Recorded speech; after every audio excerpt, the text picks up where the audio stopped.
Bienvenidos a En el Diván con los psicólogos Josías Tenesaca, Jennifer González y Carlos Carpio.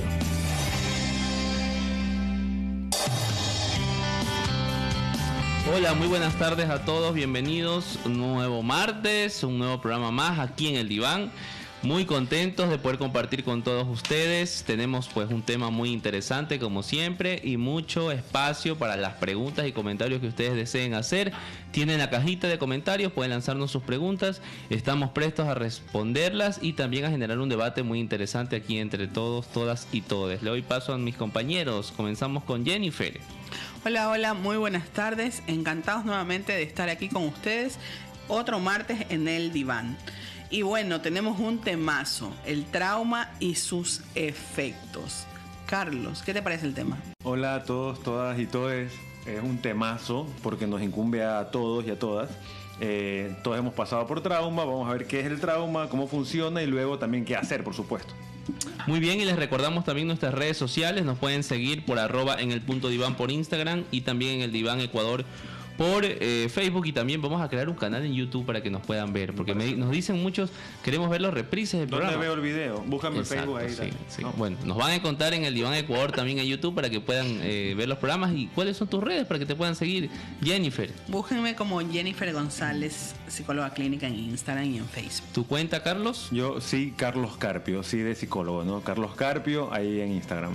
Y a mí me pueden encontrar como @Josías Tenesaca Torres. Muy bien, vamos a hablar entonces sobre el trauma y sus efectos. Y obviamente hay que hablar primero sobre qué es el trauma. Así que Jennifer nos va a contar un poquito sobre qué es el trauma. Jennifer. ¿Cómo están? Bueno, empecemos. Vamos a hablar un poquito de qué es el trauma desde, primero que nada, la psiquiatría, y luego vamos a hablar desde Freud. Bueno, desde la psiquiatría, él se habla de que el trauma es una exposición personal a un suceso que implica una fuerte amenaza. Una amenaza real o percibida, porque también el peligro puede estar desde mi percepción muy subjetiva. La percepción tiene que ver con una amenaza real de muerte o de un daño muy grave que implica mi integridad física, y también podría ser la integridad física de personas muy cercanas a mí. La reacción emocional durante este evento normalmente sería de terror u horror, y los sentimientos que se desencadenan en medio de un trauma es la impotencia y también la indefensión. Ahora, eso es desde la psiquiatría. Desde Freud, hace más de 100 años, él ya habla sobre lo que es el trauma. Y lo expone o lo dice como que el trauma es un aflujo de excitaciones psíquicas. Llámele excitaciones, llámele detonaciones, alteraciones. Es una respuesta a nivel psíquico exagerada, que al ser exagerada se vuelve intolerable para el psiquismo, es decir, se vuelve intolerable para mi mente. Lo que hace entonces que este acontecimiento en la vida del sujeto, esta experiencia vivida, genere a sí mismo una serie de respuestas. Habla también un poco de que la exageración de esta excitación, de este sentir sobre la experiencia, al sobrepasar la mente, entonces lo imposibilita de que podamos elaborarlo por nosotros mismos. Y al no ser elaborado, al no ser tramitado en mi mente, al yo no poder darle una explicación, una palabra que me tranquilice, entonces eso genera efectos. Los efectos obviamente son de origen patógeno y son las cosas que nosotros luego vamos a conocer como trastornos o como esas conductas negativas que aparecen a partir de eso que él define en algún momento como trauma o lo traumático.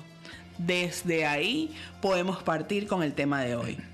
A veces pensamos que el trauma, ¿no?, es algo que sería terrible, ¿no?, como algo muy grave. Yo tengo que haber sido testigo de un asesinato, tienen que haberme secuestrado, tienen que haberme abusado. Eso es algo traumático, eso es el trauma. Bueno, después del concepto que les hemos traído hoy, que plantea Freud, deja en claro que el trauma podría ser cualquier cosa. Cualquier cosa como una imagen, una palabra, una frase, un evento sí enorme u otro que pasaría desapercibido para otra persona, pero en mí causó una respuesta, una detonación de esta energía psíquica de forma muy elevada. Entonces, para mí, desde mi percepción, eso se concibe como un trauma. Para ustedes, ¿qué es el trauma, chicos? A mí me parece muy interesante las dos lecturas, porque precisamente creo que es una palabra que ha sido muy manoseada últimamente, ¿no? Uno puede escuchar mucho, no, es que lo vas a traumar si tú tal cosa, o es que tal cosa te va a traumar. Creo que tiene que ver mucho con la lectura desde el mundo psiquiátrico o desde la psicología clínica, en la cual, y ahí creo que hay una diferencia importante. La diferencia del trauma ahí es precisamente en el momento, es decir, es algo que se presenta en esa situación, en esa circunstancia, y obviamente va a generar este movimiento emocional, movimiento psicológico muy grande. No vas a poder sostener, no vas a poder soportar, no vas a poder responder ante ese evento. Imaginémonos un terremoto, el fallecimiento de alguien, un secuestro, como mencionaba Jennifer, es decir, algo que en ese momento no vas a poder responder. Inclusive hoy en día tenemos los primeros auxilios psicológicos, que son precisamente una intervención para que la persona pueda hablar de eso de forma rápida, lo más pronto posible, bueno, con técnicas específicas, y que de esa manera eso como que no se convierta en traumático más allá, ¿no? Eso lo entendemos desde un primer punto de vista, ¿no? Pero desde el psicoanálisis va a tener una postura totalmente diferente, porque para el psicoanálisis el trauma no precisamente va a ser eso, sino más bien es la lectura propia de ese evento, porque tú puedes haber vivido el terremoto, pero eres un niño de 8 o 10 años y fue muy divertido el movimiento, o fue muy divertido tal situación, no puedes comprender tal vez del todo la magnitud terrorífica de la situación, y ese evento se queda desde otra perspectiva. En otras palabras, también entra en juego cómo yo leo, cómo yo vivo, cómo yo experimento la situación. Y eso es un poco lo que nos va a decir el psicoanálisis, que más bien el trauma se da en dos momentos. Es decir, algo va a pasar en el futuro que va como a reactivar ese primer momento, y ahí sí va a constituir lo traumático. Carlos. Sí, la verdad es que quiero decir dos cosas de lo que ustedes han comentado. Primero, rescatar lo que dice Jennifer sobre la posición subjetiva de cada uno, porque eso es algo que no se suele hablar cuando se habla de trauma, y uno piensa solamente en el trauma, por ejemplo, que desarrolló Freud, el trauma de guerra, ¿no? O sea, de estos eventos que hoy mismo están viviendo, por ejemplo, en Ucrania. Imaginémonos que por supuesto le van a dejar secuelas, ¿no? Y no, Freud dice la posición de cada uno. ¿Y cómo es esto, la posición de cada uno? Claro, o sea, que el mismo evento no deja las mismas secuelas traumáticas. Y entonces vemos como una persona que es asaltada, al otro día sale a trabajar, sigue su vida quizás con más prevención, ¿no? Tomando ciertas medidas de seguridad, mientras que otras no podrían ya salir a la calle, quedan encerradas, quedan, como decimos, bueno, traumadas. Y entonces no quieren salir, quedan como, digamos, funcionalmente quedan como atascadas. Y es el mismo evento, los dos iban en el mismo carro que fue asaltado. O sea, es la posición de cada uno. Y esta cuestión que no tiene que ser el súper, ¿no? O un evento drástico, que puede ser, decía Jennifer, una palabra, ¿no? Un niño llega a la casa y le dice, tengo todos estos problemas en mi colegio, me ponen estos apodos, y el padre dice, oye, hay cosas realmente de las cuales preocuparse, no eso. Y entonces, ¿dónde queda tu palabra, tu queja infantil, tu problemática? Si tu padre, que es tu ídolo, la descarta. Y eso puede tener una marca también. O decíamos el programa pasado, soy la amante de tu padre. Y tú, bueno, no se lo cuentas a tu madre, lo callas. ¿Y qué posición tienes? La que silenció esta traición, esta mentira, y luego te conviertas quizás en la callada, en la tonta, en la que no quieres saber. Problemas de aprendizaje. ¿Vieron cómo los traumas se pueden expresar en estos síntomas? Entonces eso, la posición subjetiva de cada uno frente a estos eventos, a veces imperceptibles, como decía Jennifer, ¿no? Pero que te dejan marca dependiendo de la posición que tú tengas frente a ellos. Y justamente para continuar un poco sobre más bien cómo funcionan los traumas, me quedo pensando en primer lugar en lo que dice Carlos, es decir, la posición de cada quien frente al evento y que eso no signifique que va a generar un trauma. Obviamente con esto nosotros no estamos tirando abajo que ante ciertas circunstancias usted no tiene que esperar 2 tiempos para ir a consulta. Es decir, uno por ahí podrá decir falleció tal persona en un accidente de tránsito y la niña lo vivió. No, esperemos 1 año a ver qué pasa y que recién vaya a consulta. No, hay momentos en los que hay que ir y de forma rápida, pero funciona un poco así. ¿Ya? No es que en algunos casos va a responder de forma inmediata, sino que otro le va a dar el sentido, ¿no? Inclusive jugando un poco con lo del terremoto, mira que un niño puede verlo como algo gracioso, pero la madre, el padre puede decir palabras que generen otro efecto en el niño y que empiece a ver la situación inclusive hasta mucho mayor de lo que pudo ser, ¿no? Por otro lado, pienso en lo estructurante y funcional que tienen los traumas en la vida del ser humano. Porque tú nos traías en el episodio anterior esto de la separación, no, del niño, de la madre, de que el niño pueda ubicarse en un lugar, que todo esto del complejo de Edipo que habíamos hablado. El Edipo. La sexualidad, eso es traumático, es decir, no hay una forma común, general, en la cual uno va a pasar esa etapa. Es decir, cada uno la vive a su manera. Entonces, si nos ponemos a pensar desde ese punto de vista, hay cosas que van a ser inclusive hasta traumáticas, pero que forman parte del desarrollo de cada uno de nosotros. Bueno. Forman parte del desarrollo y obviamente, ¿cuándo uno tiene que prestar mucha atención a esto? Cuando empieza a generar la sintomatología. Es decir, sí, hay niños que pueden ir en el carro, por ahí el carro frenó, lo fue chocando un poco otro carro y pueden decir, ay, nos chocamos, ¿no? Y se le explica un poco lo que pasó al niño, la situación del choque, tal vez unos 2 días más adelante, 1 semana más adelante, que por ahí el carro frene, dirá, uy, nos chocamos otra vez. Bueno, una situación así, a que el niño empiece a hacer nuevamente a orinarse en la cama, a que el niño tenga pesadillas, a que el niño empiece a actuar de una forma en la que no estaba actuando.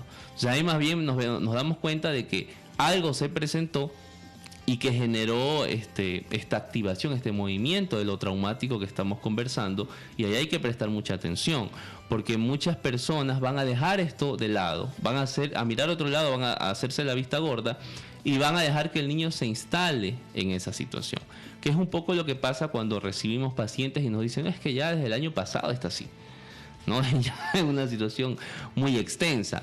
Ahí hay un trabajo mucho más profundo que hacer, ¿no? Que recibir al paciente y también escucharlo y poder ordenar muchas de estas ideas o fantasías, ¿no? Ahora, lo interesante de lo traumático es que inclusive muchas de las cosas ni siquiera pasan. Es decir, cuando uno escucha a adultos sobre esta idea de mi papá me dejó caer de la resbaladera, o mi papá no me sostuvo en los columpios, ¿no? Y uno escucha a la historia y como que, ¿cómo es eso que me dejó caer? Fantasía. Sí, va por el lado de la fantasía. Es decir, en algunos casos también lo traumático tiene que ver con, como lo mencionaban, cómo yo lo percibo. Y esa forma de percibirlo también tiene que ver por el lado de la fantasía. Porque a fin de cuentas, si nosotros lo pensamos, una cosa es vivirlo, otra cosa es hablarlo. Y lo que nosotros hablamos, muchas veces nos olvidamos que lo estamos hablando. Y lo que hablamos no siempre es lo que vivimos. Entonces, creo que ahí es muy importante diferenciar en que un hecho puede presentarse y cómo yo voy a vivir ese hecho. Depende de cómo yo lo viva, va a ubicarse entre lo traumático o no.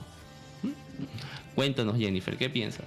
Estaba escuchándolos y me viene a la cabeza esto de cómo es tan importante no invalidar, ¿no?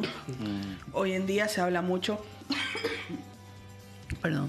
Hoy en día hablamos mucho de validar las emociones del otro, y cuando hablamos del trauma hoy, me resuena lo importante que sí es validar a lo que alguien más nos cuenta. Porque, como lo hemos expuesto hoy, el efecto traumático de X o Y situación va a ocasionar una respuesta muy subjetiva. Entonces de pronto yo escucho a alguien que viene a contarme alguna situación que para él o fue traumática, y normalmente muchas personas reaccionan con: ay, pero tranquilo, si no es tan grave, no sé por qué te sientes así, o Ya se te va a no, pasar. ajá, ya se te va a pasar, cálmate, no, tienes que poner fuerza de voluntad, las cosas se superan, no pasa nada. Y terminamos invalidando lo que la otra persona pueda sentir y lo que pueda representar X o Y situación. Entonces eso pensaba cuando los escuchaba, qué importante es validar lo que el otro tiene que decir cuando nos está contando algo que representa un trauma para el otro. Ujú. Muy bien, queremos enviar saludos a la bella Torres Díaz y le enviamos un saludo muy especial porque hoy está de cumpleaños. Feliz cumpleaños. Ella nos está Happy escuchando, le enviamos un birthday. gran saludo, un happy birthday, ya estará llegando por ahí la torta, los bocaditos para poder celebrar. Un gran saludo a ella, a Kevin González que nos está escuchando, Jen Mal que dice buenas tardes, excelente temática, saludos, un gran saludo a ella también por la sintonía. Elba Pardo Macas dice, qué bueno es que se den estos temas, felicitaciones, muchas gracias a ti también, y bueno, a cada una de las personas que están en sintonía, igual pueden dejar sus comentarios y sus preguntas. Pensando un poco sobre eso, creo que algo muy interesante que nos decía Jennifer es cómo invalidamos, ¿no?, las emociones, pero también pensar en qué situaciones nosotros podemos ver en el día a día como psicólogos que generan más esto de lo traumático. ¿Qué nos podrían comentar en cuanto a esas situaciones, Carlos? Mira, te digo dos cosas puntuales. Primero, que el trauma no es predecible. Así que es imposible que te diga una situación. Segundo, que nadie está librado del trauma. Nadie. Todos, como decías tú, el Edipo. Y entonces, por eso hay una orientación sexual, escogemos una carrera para estudiar. El síntoma pareja, ¿no? O sea, lo que te gusta, tu fetiche o ese rasgo, o esta persona que escoges incluso como el amor de tu vida, tiene toda una explicación traumática, ¿ok? O sea, de qué eventos has vivido, qué palabras te marcaron, qué imágenes, como para que ahora te guste este tipo de personas, esta carrera, este trabajo, lo visual, a veces te gusta más lo auditivo, a veces... Entonces, vemos cómo...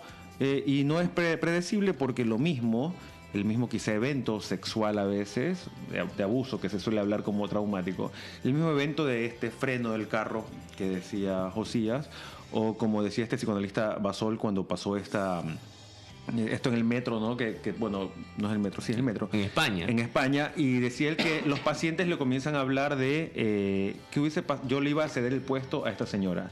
Y entonces, ¿qué hubiese pasado si no le hubiese cedido el puesto? Entonces estuviera viva todavía, porque cuando se despierta del choque la ve retorcida y entre los fierros retorcidos. Y entonces dice, pero si no puedes tú predecir, ¿no?, qué va a ocurrir ni qué cuestión te va a traumar. Eso lo sabes a posteriori, ¿no? Luego, porque, por ejemplo, el ejemplo de este niño que estaba diciendo Josías, no había significantes para que le dé significado, no había palabras para que este niño pueda explicarse como uno que ya es mayor, por ejemplo, el terremoto que hablabas, ¿no? Uh-huh. Bueno, sabemos que hay las capas tectónicas, lo que nos enseñaron, ¿no?, en el colegio, y qué tienes que hacer, dónde esconderte, ponerte debajo de la mesa, en la pared, un ángulo de... Bueno, esto los niños ni siquiera tienen palabras, no saben lo que significa o la diferencia entre temblor y terremoto. Y de pronto lo viven. Y la madre, como dice Josías, sale corriendo y grita y dice ciertas frases. ¿Cómo me las arreglo con eso? Entonces viene lo traumático porque no tengo palabras. Y por eso es tan importante el psicoanálisis, que puedas hablar para ponerle palabras a eso y darle un cierto orden y sentido. Y precisamente pensaba en un caso... que atendí hace algún tiempo, que tenía una relación muy, muy parecida con esta situación, y es que precisamente se da este terremoto, genera esta intranquilidad, pero, y hablando a lo posterior, y que dices tú, posterior al terremoto, posterior al tiempo, recuerden que hubo una temporada en la que vinieron las lluvias, ¿no? Bueno, vienen las lluvias y viene la angustia en el paciente, porque la mañana del terremoto hubo lluvia. Entonces, miren cómo es después. Es decir, no es que debe haber otro terremoto para que o desde el terremoto se generó esta situación. No. Después viene un evento que se relaciona y que tiene que ver con ese primer movimiento de lo traumático, ¿no? Y Bueno, también pensaba un poco, justo cuando mencionaba esto de qué es lo que nosotros podemos ver mucho en consulta. Una de las cosas que mucho me ha tocado de alguna forma ver por parte de los pacientes tiene que ver con esta situación de la vida infantil. Cómo ellos se sintieron con respecto a una respuesta de los padres. Mi padre me dejó en tal... No me recogió, por ejemplo, en la escuela. Mi padre me dejó en tal lado, en tal fiesta, de una manera así. O mi padre tal cosa no me habló. No. Entonces queda grabado esa situación. Y ya cuando lo hablan un poco en la vida adulta desde otra perspectiva, cuando tienen la oportunidad de analizarlo un poco en la consulta, es interesante porque como adulto ya te empiezas a dar otras respuestas. Por ejemplo, claro, mi papá tenía que irse apurado al trabajo, como yo lo hago ahora con mi hijo, tal situación, tal. Entonces, o como no, pues, pero sí, claro, ese día no fue a jugar conmigo al parque, pero estuvo en mi graduación, estuvo en tal cosa, me llevaba todos los días. O sea, hubieron otras formas en las que se presentó. Creo que ese es un punto muy importante, porque cuando Carlos nos dice, no estamos como que alejados de lo traumático, si tú te pones a pensar, muchas formas o muchas respuestas en la vida tienen que ver con esos puntos. Si tú los hubieses trabajado, si tú hubieses podido hablarlos en algún momento, o del lado de la paternidad, si tú pudiste pescar un poco qué era lo que pasaba, o pudiste ver que tu hijo presentó ciertas cosas, muchas cosas se pueden resolver. Porque cuando nosotros hablamos de que escuchamos adultos, no siempre son de 25, de 26. Escuchamos personas de 40 años, 50 años, y que dicen, ¿sabe qué? La semana pasada que hablé tal cosa, pude ir y lo conversé con mi mamá, y claro, así no era. Claro.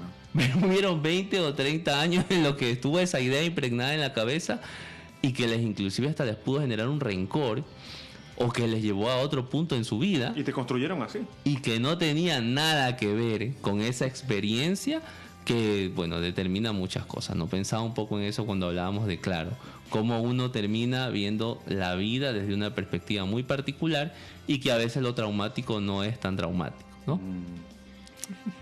Bueno, muy bien. Continuamos. Jennifer, ¿qué nos puedes comentar? Cuéntanos.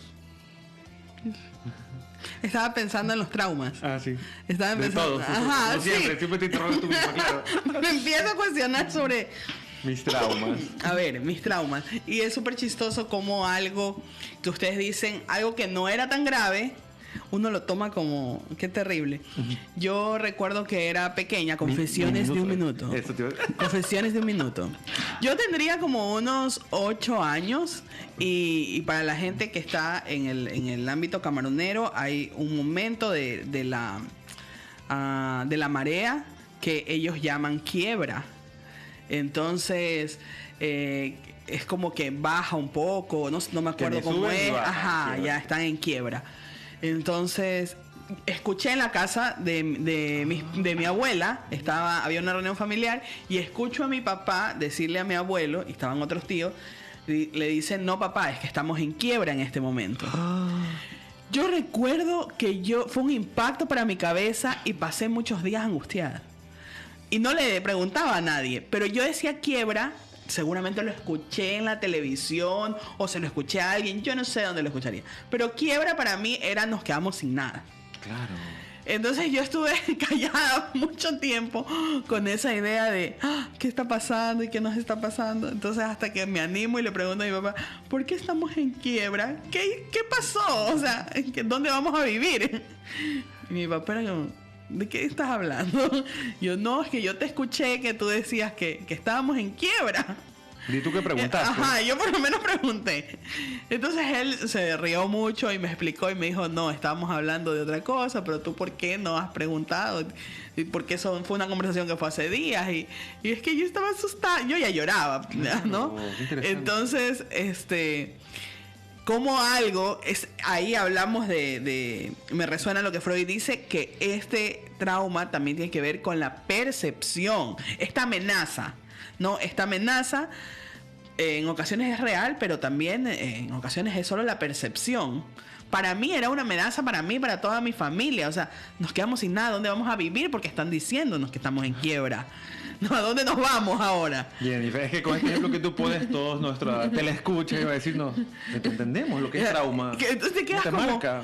y ahora, y yo era pequeña, entonces es como, ¿dónde vamos a vivir? ¿A dónde nos iremos a vivir si ya nos Todo lo que quebramos? significa la quiebra. Ya, horrible. entonces luego me lo Fracaso. explican y es como, no era tan grave, pero ya mi mente hizo todo un asunto traumático Ya de habías eso. llorado, Ya no había dormido un par de noches.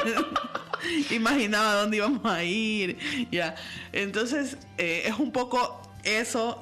Creo que es una explicación bastante clara de cómo puede presentarse lo traumático para nosotros.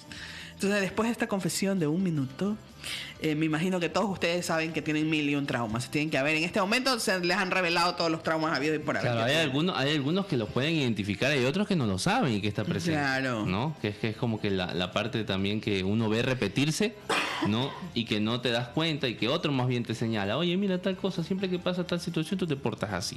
Mira, confesiones en 1 minuto, también te cuento el mío, porque mientras hablamos, yo creo que las personas han de decir, sí, me pasa, me pasa. Yo lo reprimí, pues estoy tratando de pensar. No, sí, pero bueno, qué bueno que lo hayas reprimido. Yo estaba pensando que mi mamá nos decía, más a mi hermana, pero no sé, pues, me agarré de eso, no tienen que ser plato de toda boda, es la frase. O sea, como estar metidos en todas las fiestas. Claro. Porque claro. Arroz con todas las pollo, fiestas, ¿no? jueves, viernes, sábado, domingo, bueno. Acá era plato de todo, no sé, bueno. Y que siempre tienen como que buscarte a ti. No Ajá. estar tú atrás de la gente, pues, ¿no? Mira. Hacerte desear, porque no tienes que ser el que sobra. Bueno, yo escuchaba esto, pero como que nada, porque como que no era conmigo, pero sí me marcó. Y me acuerdo entonces que una vez estaba en una reunión de unos amigos del colegio y toda la cosa, y yo vi que entre las dos hablaron. Así, no sé qué. Y yo interpreté, lo que habré medio escuchado es, ya quisiera que se vayan, quisiera que se acabe esta fiesta. No sé por Ya. qué. Tú Olvídate. interpretaste Ya. eso. Pero entonces yo me levanté como resorte, me tengo que ir. ¿Pero qué te pasa? Espérate. No, ya me voy, me tengo que ir. Igual que ya es un poco tarde, creo que era 9 de la noche, ¿no? Chao, nos vemos, agarré, me fui, como loco. Entonces, después al otro día veo que se iban a quedar hasta las 4 de la mañana, que le iba a pasar espectacular. Yo dije, entonces no se querían ir. No sobraba la gente ahí. ¿Por qué me fui? Claro, y me doy cuenta yo que cuando en las relaciones, en todo es, nadie me va, yo me voy. Pues no, Claro. yo soy el que me fui. O sea, tranqui, ¿no? Todo está bien. ¿Cómo te marcas? Sí. Ahí ves la respuesta a lo traumático. Tú hiciste una respuesta a eso. Por supuesto. Ah, genial. Conducta. Miren, nos están escribiendo desde España, Patricia Ramón, le enviamos un gran saludo a ella, una gran seguidora, dice Extraño. saludos, nos encanta escucharlos. Cintia Arevalo nos dice excelente programa, temas que ayudan a la superación personal de nuestra comunidad. Saludos desde Saruma, un gran saludo a nuestra gran amiga Cintia que nos está escuchando. Y estas de Saruma espectaculares estuvieron con Juanes. ¿Fuiste? No, me contaron. No pude. Nos dice Araceli, muy bien, le enviamos un gran saludo. Paola Armijos nos está escuchando y nos dice, cuando alguien que vivió alguna forma de violencia recién se da cuenta que fue víctima, si muchos niños escuchan conversaciones de adultos o a veces adultos exponen a los niños a escuchar problemas de la familia, creándose gran angustia. Mira, es muy interesante porque sí, ¿no? Esta frase que uno debió haber escuchado y que se debe de seguir diciendo, esto es un tema de adultos, por favor, que los niños puedan estar en otro lado, que alguien pueda hacerse cargo de los niños porque hay temas que lo van a hablar, o en momentos en los que ciertas cosas se deben hablar sin la presencia de los niños. Como tú bien lo explicaste, Carlos, no todas las palabras van a encajar ahí y va a haber palabras que van a quedar un poco sueltas. Y mira, cuando nos dice, cuando alguien que vivió alguna forma de violencia recién se da cuenta que fue víctima. Sí, saben que justo hace más o menos un mes converso con una adolescente y resulta que ella vivió una experiencia sexual cuando era niña con otra, con una prima, ¿no? Pero en ese momento, como era muy chiquita, no lo vio como algo negativo. Jueguito. No, estaba jugando, exacto. Ella reprime este suceso y la traen a consulta porque resulta que estaba en una fiesta y no sé quién la intenta tocar y el recuerdo viene a su mente, ¿no? Entonces, a ella, en medio del discurso, lo que más ella señalaba es lo que me hace sentir así es que ahora me doy cuenta que estuvo mal. O sea, no fue lo de la fiesta, cuando fue pequeñita no sintió nada negativo, pero es el hacer conciencia de esto que me pasó estuvo súper mal. ya, esto que me pasó no debió haberme sucedido, ¿no? Y ¿por qué no dije nada a nadie? ¿Qué pasó? ¿Por qué me pareció normal y ahora no me parece normal? Entonces, sí, es como... Es a posteriori, pues, ¿no? Claro. Esa era la palabra que buscaba, que dijo. Hay un caso que creo que va a dejar muy claro esto de a posteriori, que obviamente es muy complejo. Freud decía que también hay algo del deseo, porque nosotros hemos hablado del trauma desde el terremoto, desde el robo, desde el choque, pero trauma, uno de los famosos casos de Freud es que esta chica ve al tío con una familiar, ¿no? Es decir, algo incestuoso, los ve juntos, y luego ella, cuando muere su cuñado, al cual le tenía cierto deseo, empieza a tener síntomas más adelante, es decir, años después, porque había un deseo ahí, pues el deseo también está en juego en lo traumático, ¿ah? Eso es una cuestión ya un poco más compleja que en algún momento lo abordaremos. Pero este caso es súper interesante. Este caso me lo contó una colega que trabajaba en una institución X. Y bueno, tú sabes, en las instituciones hay protocolos, hay activaciones para prevenir las situaciones de violencia. Y habían llevado el caso, ¿no? Obviamente hay casos y casos sobre cómo se los tiene que abordar. Pero la situación particular es que era esta adolescente, ¿ya? Está en la casa, ¿ya? Y una de sus ñañitas está jugando, ¿no? El papá le llama la atención y le da una palmada. En el momento que le da la palmada, esta adolescente empieza con la angustia. Y viene el recuerdo de un incidente vivido en la vida infantil. Entonces, cuando me contaba un poco esta colega esta situación, me dijo, claro, me dice, o sea, viene en ese momento el recuerdo. O sea, en ese momento fue consciente, vino a su cabeza de lo que pasó muchos años atrás, por una palmada que le dieron a la hermana, no una situación X que uno diría, bueno, ¿y qué tiene que ver? Tiene que ver mucho, porque esa es la característica del trauma, es a posteriori, se va a presentar más adelante. Y bueno, un poco ya concluyendo, porque se nos ha ido el tiempo volando, ¿En serio? Oh. como en cada programa, no sin antes dejar de enviarle un saludo aquí que nos están escuchando. Espérate, déjame decirle a Patricia que nos está viendo desde España. Pati, espero que estés consciente que me ocasionaste un gran trauma mudándote de país. Oye, pero no vamos a hablar de esto. ¿Es posible superar el trauma, el tratamiento? ¿No? Sí, claro, vamos al comentario. Precisamente. Precisamente. A eso vamos. ¿Es posible superar los traumas? Sí. Bueno, sí es posible. Bueno, el tratamiento para los traumas, y el que podemos hablar aquí es del psicoanálisis, como hablaban que te dan dos momentos, ¿verdad? El posterior. Y bueno, porque el efecto es retrospectivo, es decir, el segundo momento, como tú dices, la palmada, recuerdo cuando la toca, ese segundo momento te trae retrospectivamente a ese primero, ¿no? Que normalmente suele ser en la infancia, ¿no? Los que más marcan, pero puede ser también adolescencia, que estás en construcción. Entonces, ¿qué tratamiento puede ofrecer el psicoanálisis? ¿Por qué la palabra curaría un trauma? Porque con la palabra, tú cuando lo hablas, puedes ubicar eso en el tiempo, le puedes poner palabras, ponerlo en el lenguaje, puedes tomar distancia de él y decir, ¿por qué entonces cuando mi prima me besó tiene este efecto? ¿Será que me gustó? O sea, puede ser algo vergonzoso. Y lo que reprimiste, más que el evento de dos niñitos conociéndose, es la vergüenza de que te haya gustado un abuso, por ejemplo, sexual. Esas son cosas que se descubren a veces en la consulta y son cosas como que muy inesperadas para el mismo analista, no te digo por el paciente, imagínate. O, por ejemplo, en este otro caso que tú hablabas, ¿no? O sea, ¿qué es lo vergonzoso en la depresión? Yo, por ejemplo, siempre dije que mi esposo me era infiel y yo fui infiel. O mi madre me dijo que llegué virgen al matrimonio. Pues mi madre en ese caso estaba embarazada de mí. Entonces me he construido como la virgen cuando ni la propia persona que me lo ordenó lo cumplía. ¿Por qué me lo quise creer? ¿Por qué mi hermana vivió una sexualidad plena y yo me mantuve como la virgen esperando no sé qué? O sea, cuando tú lo hablas en la consulta, puedes, ya te digo, retrospectivamente reordenar todo eso que te marcó, exacto, que te causó el trauma. Entonces tomar una nueva posición. Una nueva posición a, bueno, ahora entiendo lo que me pasó, voy a ver qué hago con eso. Me quedo en el lugar del sufrimiento, me quedo ahora en el lugar de la que entendió y entonces tomo otra posición subjetiva frente a eso. Justamente ayer, bueno, ya dije fecha, pero bueno, tuve una paciente que yo le pongo, la bautizo como la que ahora baila. Porque bueno, una de las cosas que ella comentaba era, en las primeras consultas, bueno, que estaba muy triste y cuestiones familiares, que ella nunca bailaba, ¿no? Porque se quería abrir esto de salir con amigas, salir con chicos, porque había sufrido mucho en su matrimonio, en su familia, etc. Y entonces, lo que pasó en la última consulta, porque yo le di de alta, pero igual ella quiere seguir, perfecto, era que repitió como unas 4 veces. Dice, ahora hasta bailo. Dice, ¿no? Entonces dice, porque salimos todo y yo bailaba, dice, y es algo que yo, como ya le comenté, no sé bailar.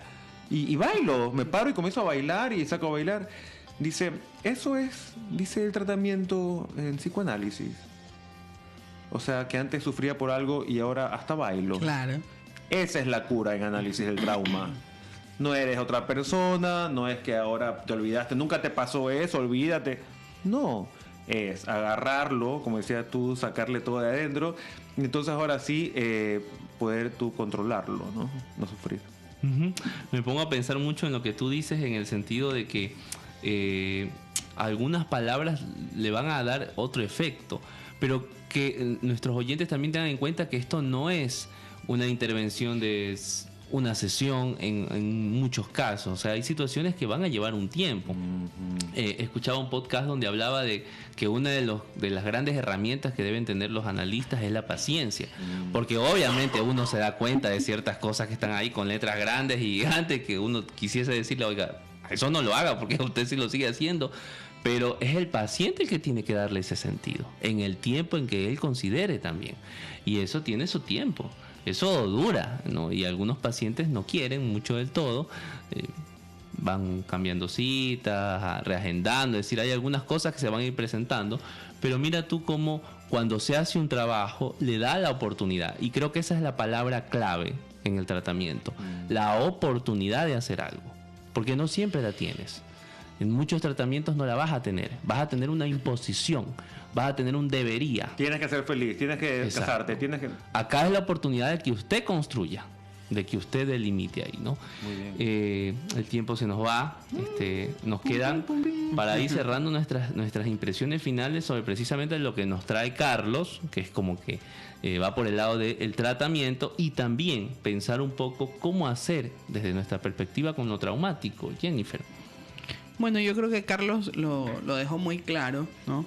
Buscar ayuda, tocar la puerta de un analista, conversar, hablarlo con alguien, el poder elaborar, porque precisamente, como lo dijimos al inicio, el trauma es algo tan grande que yo solo no puedo elaborarlo, mi mente no puede elaborarlo. Entonces necesito de otra escucha, necesito de poner otras palabras para darle entonces un sentido, para poder hilar sobre eso que yo no logré solo. Creo que otra cosa que podemos hacer desde las personas pues que no son psicólogas, si es que de repente alguien se abre con ustedes a contarle algo traumático, lo que decía hace un momento, ¿no? Escuchar validando, sin juzgar, sin criticar, en una escucha amplia, tratando de no decir qué hacer, porque creo que eso puede resultar aún más traumático, que alguien quiera decirte qué hacer y cómo hacer con tu vida. Sí, eso es más traumático. Ya me acordé de lo traumático, pero lo voy a dejar para el próximo programa. Tiene que ver con la natación, ya me acordé. Ya habrá un programa que lo podremos hablar de cómo. Yo puedo decirlo en un minuto. Yo puedo decirlo en confesiones de un minuto porque ya sé cuál es tu trauma. Confesiones de 40 segundos. Pero bueno, sí, eso. Ir a análisis es una muy buena recomendación que has dado. Porque si eres una persona que te quieres quedar en el lugar de la queja, de la que sufre, de la víctima o victimización, lo respetamos completamente, quédate en ese lugar, bueno, porque hay también un beneficio secundario en sufrir, decía Freud. Pero si dices, bueno, vamos a ver, quizás no, ya me cansé de ser, ¿no?, la que sufre, la que me quejo, la que le echo la culpa a todo el mundo, y quiero tener ya otro lugar, ¿no? Digamos, ser un poquito más feliz, que es a la final que uno va a consulta, es para eso, ¿no? Vayan a análisis, para que puedan hablar. Ni siquiera te estoy diciendo que vayan a otro tipo de cuestiones que, digamos, busquen también, ¿no? Pueden buscar sus posibilidades, pero la que yo así precisamente recomiendo es ir a análisis. De esta manera, los traumas, que como ven, las hemos pasado todos y tienen efectos en todos, no en ti, no los vamos a patologizar. va a tener, digamos, este efecto de cura. Se llama efectos terapéuticos en psicoanálisis, Exacto. ¿no? Por eso es que no medicamos los psicólogos o los psicoanalistas. Porque a veces medicar, que sí está bueno una interconsulta con psiquiatra, a veces necesitas dormir y está todo bien, pero te digo, o decirte qué hacer directamente, lo que va a hacer es cubrir y cubrir más con nuevos significantes esa palabra que te marcó traumática que decíamos, y entonces vas a tener mucho menos posibilidades de hacerte cargo de tu propia vida y ser a la final feliz. Ujú. Yo simplemente decirles que hay una oportunidad de poder hacer algo diferente con lo que se vivió, ¿no?